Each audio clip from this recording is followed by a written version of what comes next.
2 Corinthians 12. I must go on boasting. Although there is nothing to be gained, I will go on. To visions and revelations from the Lord. I know a man in Christ who 14 years ago was caught up to the third heaven. Whether it was in the body or out of the body, I do not know, God knows. And I know that this man, whether in the body or apart from the body, I do not know, but God knows, was caught up to paradise and heard inexpressible things, things that no one is permitted to tell. I will boast about a man like that, but I will not boast about myself, except about my weaknesses. Even if I should choose to boast, I would not be a fool, because I would be speaking the truth. But I refrain, so no one will think more of me than is warranted by what I do or say, or because of these surpassingly great revelations. Therefore, in order to keep me from becoming conceited, I was given a thorn in my flesh, a messenger of Satan, to torment me. 3 times I pleaded with the Lord to take it away from me. But he said to me, My grace is sufficient for you, for my power is made perfect in weakness. Therefore I will boast all the more gladly about my weaknesses, so that Christ's power may rest on me. That is why, for Christ's sake, I delight in weaknesses, in insults, in hardships, in persecutions, in difficulties. For when I am weak, then I am strong.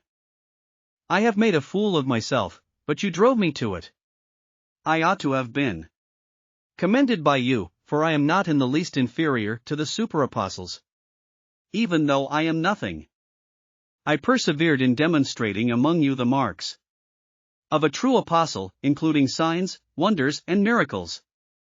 How were you inferior to the other churches, except that I was never a burden to you? Forgive me this wrong. Now I am ready to visit you for the 3rd time, and I will not be a burden to you, because what I want is not your possessions but you. After all, children should not have to save up for their parents, but parents for their children. So I will very gladly spend for you everything I have and expend myself as well.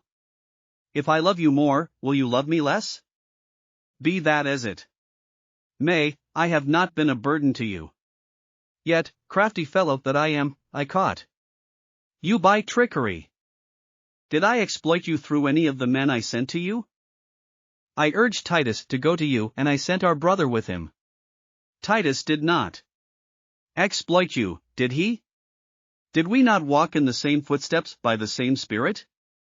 Have you been thinking all along that we have been defending ourselves to you? We have been speaking in the sight of God as those in Christ, and everything we do, dear friends, is for your strengthening. For I am afraid that when I come I may not find you as I want you to be, and you may not find me as you want me to be. I fear that there may be discord, jealousy, fits of rage, selfish ambition, slander, gossip, arrogance, and disorder.